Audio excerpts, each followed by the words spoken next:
नमस्कार। कटक में वेस्टइंडीज के खिलाफ भारत ने पहले वनडे में रोमांचक जीत हासिल की। ओवर 49वां था लेकिन विकेट आखिरी। रोमांच अपने चरम पर था लेकिन उमेश यादव और वरुण एरोन तनाव में बिखरे नहीं। यही होती है हीरोज की पहचान, क्योंकि अक्सर एक ओवर ही खिलाड़ी को हीरो या जीरो बना देता है। इसी मुद्दे पर बात करने के लिए हमारे साथ मौजूद हैं लखनऊ से फिटनेस एक्सपर्ट हैं डॉक्टर सरनजीत सिंह, और स्टूडियो में हमारे साथ मनिंदर सिंह मौजूद हैं। डॉक्टर सरनजीत, आप स्पोर्ट्स मेडिसिन के एक्सपर्ट हैं, फिटनेस एक्सपर्ट हैं। हेल्दी बॉडी हेल्दी माइंड हमेशा आप कहते रहते हैं।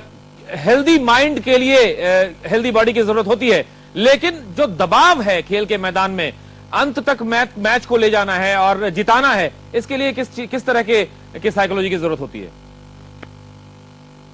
दरन, देखिए, जैसे मैंने पहले भी हमेशा कहा कि नो डाउट स्किल्स के अलावा दो बहुत इंपॉर्टेंट चीजों की जरूरत है हमें अपना परफॉर्मेंस दिखाने के लिए। पहली चीज तो है कि फिजिकली आप कितना फिट हैं और मेंटली कितना फिट हैं।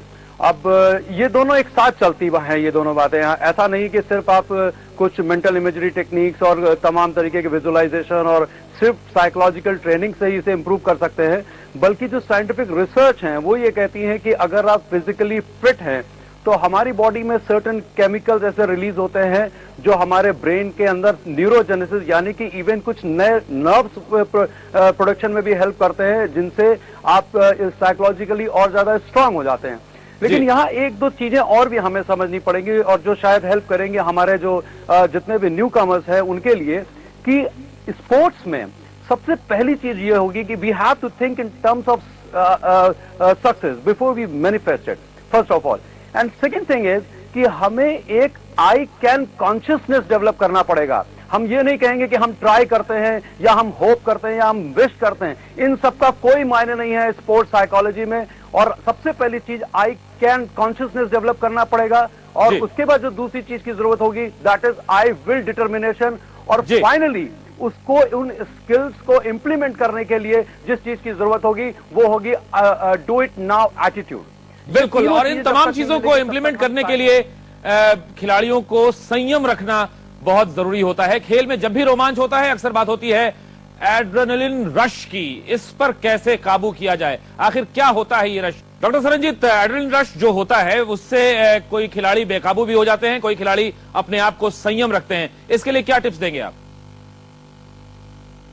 देखिए, सबसे पहली चीज तो ये होगी कि एक हॉलिस्टिक अप्रोच फिर हमें अपनानी पड़ेगी। हमें यहाँ पर अगर सिर्फ फिजिकल फिटनेस की बात करें, फिजिकल फिटनेस की प्रॉपर फिजिकल ट्रेनिंग, उनकी न्यूट्रिशन वगैरह तमाम जो मोडालिटीज जिनके बारे में हमेशा जिक्र करता आया हूं वो भी जरूरत है, और साथ में कुछ खास तरीके की उनको मेंटल ट्रेनिंग की भी हमेशा जरूरत होगी। रही बात जहां तक एड्रेनलिन की बात आप कर रहे हैं, ये एक स्ट्रेस हार्मोन है जो हमारी एड्रेनल ग्लैंड से सिक्रीट होता है, जिसकी वजह से जब आप स्ट्रेस हैं, सबसे पहली चीज तो हमें यह भी समझनी होगी कि स्ट्रेस को एज ए चैलेंज हमें हमेशा लेना चाहिए। और ये जो हार्मोन सिक्रीशन होता है, सर्टेन अच्छे हार्मोन्स भी सिक्रीट होते हैं उसी समय और कुछ खराब हार्मोन्स भी सिक्रीट होते हैं। आप कैसे उसे कोप अप करते हैं, इसके लिए तीन खास चीजें कि फिजिकली आप कितना फिट हैं और आपका पास्ट एक्सपीरियंस कैसे रहा है, और तीसरी जो चीज है कि आप जेनेटिकली कितना स्ट्रांग है। और एक जो सबसे इंपॉर्टेंट बात जो है दारन साहब, वो मैं ये कहना चाहूंगा यहाँ पर कि इस तमाम तरीके की जो ये ट्रेनिंग होती है उसमें इन खिलाड़ियों को कई तरीके की सिचुएशंस दी जाती हैं।